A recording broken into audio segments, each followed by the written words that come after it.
VOA This Morning.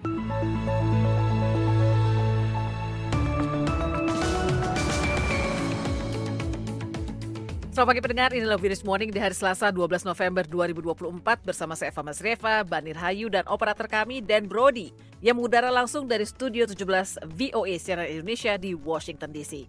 Apa kabar semua? Sehat-sehat ya? Harus sehat, meskipun cuaca kabarnya di Jakarta sana juga panas dingin, sama kayak di sini. Kemarin dinginnya minta ampun, hari ini panasnya minta ampun. Jadi kadang-kadang kita suka salah kostum. Berangkat kantor, kuliah santai, tanpa jaket, pulang merinding kedinginan.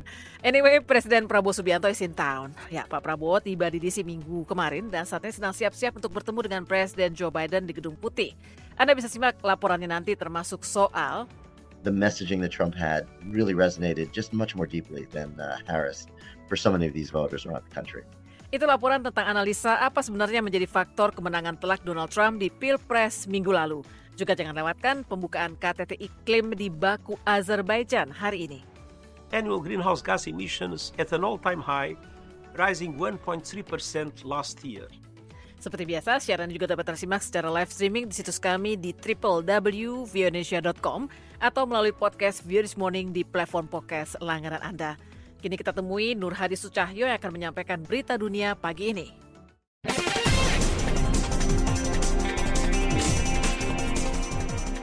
Presiden terpilih Amerika Donald Trump memuji apa yang telah dilakukan Presiden Prabowo Subianto di Indonesia dan menyampaikan salam hangat kepada seluruh warga Indonesia. Hal ini disampaikannya dalam pembicaraan telepon dengan Presiden Prabowo Subianto pada Minggu malam. Oh, that's so nice. That's so nice. Well, we'll do that anytime you want, but great job you're doing in Indonesia. Great job. Apa yang Anda lakukan di Indonesia sangat baik. Saya bangga pada Anda. Luar biasa, ujar Trump kepada Prabowo dalam pembicaraan telepon itu. Lebih jauh, ia memaparkan tentang pemilu presiden yang baru saja diselenggarakan, yang disebutnya sebagai yang paling sukses sejak 100 tahun lebih, sehingga merupakan kehormatan besar, mandat besar kepadanya.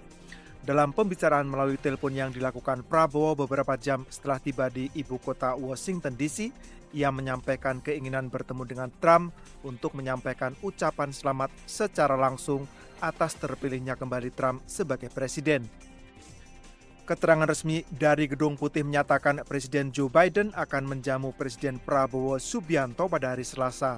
Selain merayakan ulang tahun ke-75 hubungan diplomatik Indonesia-Amerika Serikat, dalam pertemuan itu, Biden juga akan menyampaikan penghormatan kepada mereka yang terdampak gempa bumi dan tsunami pada 26 Desember 2004.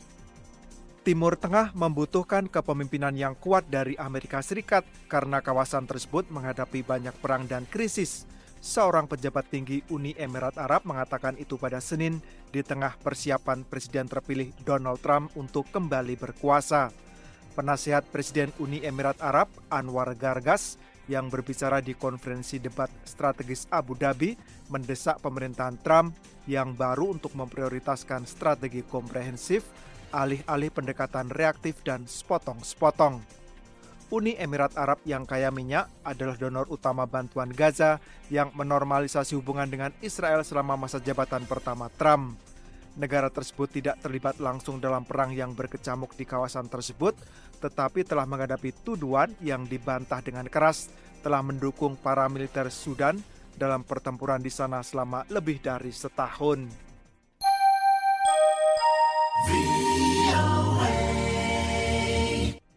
Kelompok hak asasi manusia di Rusia, Memorial, telah menyampaikan kepada kantor berita AFP bahwa tindakan keras Moskow terhadap perbedaan pendapat sejak menginvasi Ukraina tidak memperoleh cukup perhatian.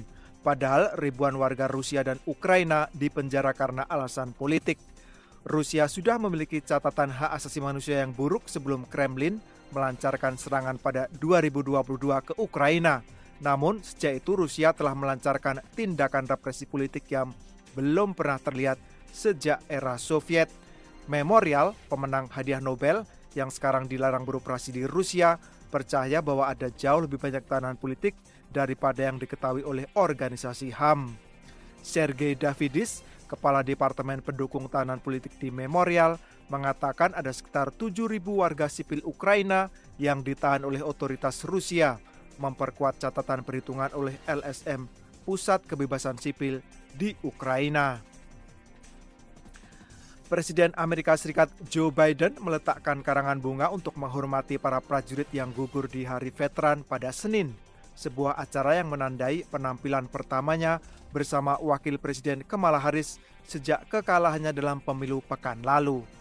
Upacara tersebut diselenggarakan di Pemakaman Nasional Arlington yang bersejarah di seberang Sungai Potomac dari Washington DC. Ini juga merupakan pertama kalinya Harris terlibat di depan umum sejak pidatonya pada 6 November, di mana dia mengakui kekalahan dalam pemilihan presiden dari Donald Trump.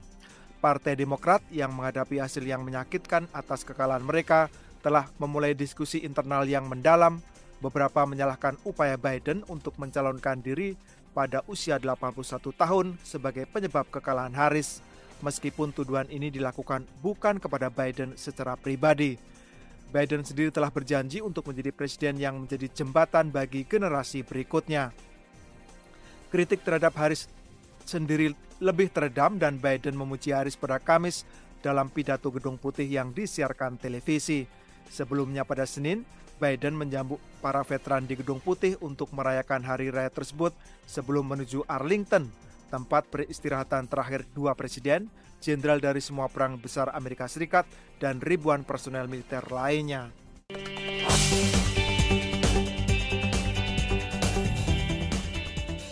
Ketika pemerintahan Amerika terpilih, Donald Trump yang akan datang mulai terbentuk pertanyaan-pertanyaan tentang bagaimana dia akan mengimplementasikan janji-janji kampanyenya atau bahkan apakah ia akan melakukan pembalasan terhadap musuh-musuhnya muncul di benak banyak orang Amerika.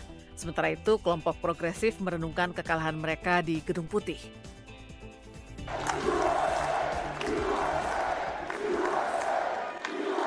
Well, I want to thank you all very much. This is great. These are our friends. We have thousands of friends on this incredible movement.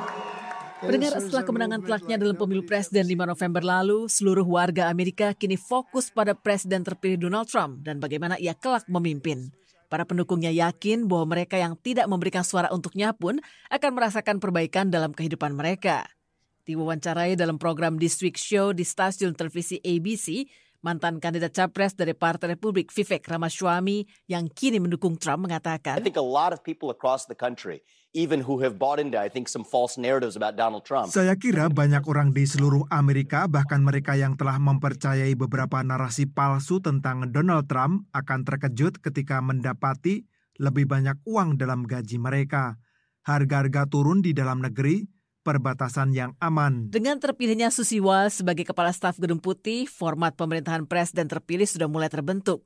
Namun lewat platform media sosial Truth Social miliknya, Trump pada hari Rabu mengatakan, baik mantan Duta Besar Amerika untuk PBB Nikki Haley maupun mantan Menteri Luar Negeri Mike Pompeo tidak akan diajak untuk bergabung dengan kabinetnya kali ini. The outcome of this election is not what we wanted, not what we fought for, not what we voted for. Bagi mereka yang mendukung kampanye Wakil Presiden Kamala Harris dari Partai Demokrat, ini adalah saat melakukan refleksi. Senator Independen Bernie Sanders menyampaikan pandangannya di program State of the Union CNN. The working class of this country is angry. Kelas pekerja di negara ini marah dan mereka punya alasan untuk marah. Kita hidup dalam ekonomi saat ini, di mana orang-orang di atas melakukan hal yang luar biasa baik, sementara 60% rakyat kita hidup dari gaji ke gaji. Meskipun memuji kinerja pemerintahan Biden, Sanders mengatakan banyak hal yang sebenarnya masih harus dilakukan. We need an agenda that says to the working class, kita membutuhkan sebuah agenda yang dapat mengatakan kepada kelas pekerja, kami akan menghadapi kepentingan-kepentingan khusus yang kuat ini dan menciptakan ekonomi dan pemerintahan yang bekerja untuk Anda. Ini tidak akan terjadi kecuali Anda mengeluarkan uang besar dari politik. Presiden Amerika Joe Biden telah berjanji akan melakukan peralihan kekuasaan secara damai pada tanggal 20 Januari. Biden telah menelpon Trump untuk mengucapkan selamat setelah kemenangannya dalam pemilu, dan keduanya dijadwalkan bertemu langsung di Gedung Putih pada hari Rabu nanti. Pendengar, hasil jajak pendapat menjelang pemilu Presiden Amerika pekan lalu menunjukkan persaingan ketat antara mantan Presiden Donald Trump dan Wakil Presiden Kamala Harris. Tapi Trump menang telak di beberapa demografi termasuk di kalangan laki-laki, perempuan, dan pemilih laki-laki Latin. Apa penyebabnya? Jajak pendapat menunjukkan pemilihan Presiden Amerika Serikat berlangsung ketat.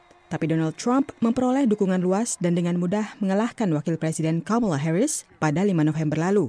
Trump yang telah divonis bersalah atas 34 dakwaan pidana karena memalsukan catatan bisnisnya, menjadi calon Presiden Amerika pertama dari Partai Republik yang memenangkan suara terbanyak atau popular vote dalam 20 tahun terakhir.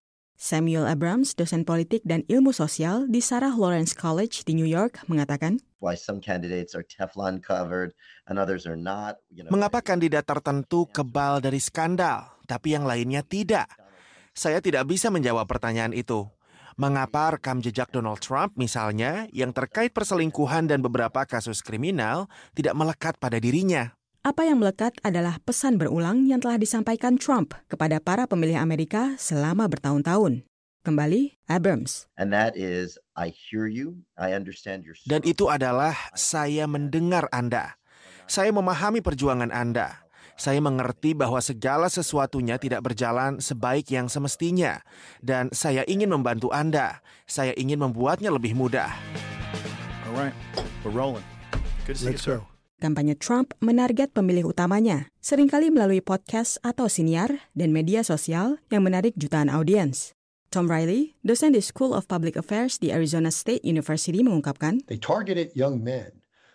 They targeted those that didn't vote. Mereka menarget para pemuda, mereka menarget orang-orang yang belum memilih, mereka menarget orang-orang yang terkena dampak inflasi selama beberapa tahun terakhir, dan itu membuahkan hasil. Harris hanya memiliki sisa waktu sekitar 100 hari untuk berkampanye setelah Presiden Amerika Joe Biden mengundurkan diri dari Pilpres pada Juli lalu. Keterbatasan waktu itu mengurangi kansnya, kata Riley. Harris juga terganjal oleh kedekatannya dengan Biden yang tidak populer di mata warga Amerika. Analis lain mengatakan Harris terlalu fokus pada hak-hak aborsi, tetapi tidak pada isu ekonomi. Ahli strategi politik Partai Republik, Jason Cabell-Rowe, mengatakan, Far less than 1% of American voters are... Hanya kurang dari 1% pemilih Amerika yang berurusan dengan isu aborsi, baik secara langsung maupun tidak langsung. Tapi semua pemilih berurusan dengan inflasi, harga BBM, biaya listrik di rumah, dan pendapatan yang menurun. Sulit untuk bisa menghitung seberapa besar dampak identitas Harris sebagai perempuan kulit berwarna menghambat peluangnya menjadi presiden. Kembali, Abrams dari Sarah Lawrence College. Saya rasa selama ini kalahnya Harris tidak benar-benar berkaitan dengan ras dan etnisitas atau gender. Dibandingkan Harris, pesan yang disampaikan Trump benar-benar lebih beresonansi bagi begitu banyak pemilih di seluruh Amerika Serikat. Bani Rahayu untuk Dora McQuarrie, VOA Washington. The Voice of America, VOA. KTT Iklim COP29 dimulai Senin ini di Baku, Azerbaijan, satu negara yang perekonomiannya sebagian besar bergantung pada penjualan bahan bakar fosil. Nah, selama 12 hari ke depan, para pemimpin dunia dan ribuan delegasi akan menundingkan cara-cara mengurangi emisi gas rumah kaca di tengah peringatan keras bahwa upaya untuk membatasi pemanasan global kini sudah keluar jalur. Tahun 2024 kemungkinan akan menjadi tahun terpanas yang pernah tercatat. Kalau Buontempo adalah Direktur Copernicus Climate Change Service, lembaga Uni Eropa yang menyediakan informasi iklim saat ini, masa lalu dan masa depan. The first calendar year above. Ini tahun kalender pertama di mana kita berada di atas ambang batas psikologis penting, yakni 1,5 derajat Celcius di atas pra-industri. Menjaga pemanasan global pada kisaran 1,5 derajat Celcius adalah tujuan utama Perjanjian Paris tahun 2015. Ruth Tonen, peneliti senior di Chatham House Inggris, memperingatkan, setelah kita melewati ambang batas tertentu, kita dapat memicu dampak iklim yang mungkin tidak dapat diubah lagi. Mengenai kondisi saat ini, PBB mengatakan dunia sedang menuju pemanasan sekitar 3 derajat Celcius pada akhir abad ini yang akan menyebabkan gelombang panas yang lebih panas, kekeringan yang lebih parah, badai yang lebih kuat, dan masih banyak lagi. Sekjen PBB Antonio Guterres mengungkapkan, annual greenhouse gas emissions at an all-time high. Emisi gas rumah kaca tahunan berada pada titik tertinggi sepanjang masa, meningkat 1,3% pada tahun lalu. Bagian penting dari KTT iklim tahun ini adalah pendanaan iklim, yakni bagaimana negara-negara kaya akan membantu membayar negara-negara miskin untuk mengurangi emisi dan beradaptasi terhadap perubahan iklim. Azerbaijan sebagai tuan rumah adalah produsen utama minyak dan gas, bahan bakar fosil yang membantu mendorong perubahan iklim. Negara ini menurut Tonen berada dalam posisi yang sulit. It is also a climate vulnerable country, so it gets around. Azerbaijan merupakan negara yang rentan terhadap perubahan iklim. Jadi negara ini benar-benar berada dalam posisi aksi dan transisi iklim yang sulit. Oleh karena itu, negara ini memiliki kepentingan yang sangat kuat untuk menyediakan pendanaan. KTT kali ini dibayangi oleh kemenangan Donald Trump dalam pemilihan Presiden Amerika Serikat. Trump bisa kembali menarik Amerika keluar dari perjanjian Paris yang menetapkan tujuan iklim. Ada juga kekhawatiran akan terjadinya perang dagang dengan Tiongkok. Tonen dari Chatham House mengatakan, kita tidak mungkin bergerak menuju dunia yang lebih stabil dengan meningkatnya dampak iklim. Menurut para ilmuwan, perubahan iklim menyebabkan cuaca ekstrim dan tanpa adanya tindakan segera, hal ini kemungkinan akan menjadi lebih buruk. Arif Budiman, VOA Washington.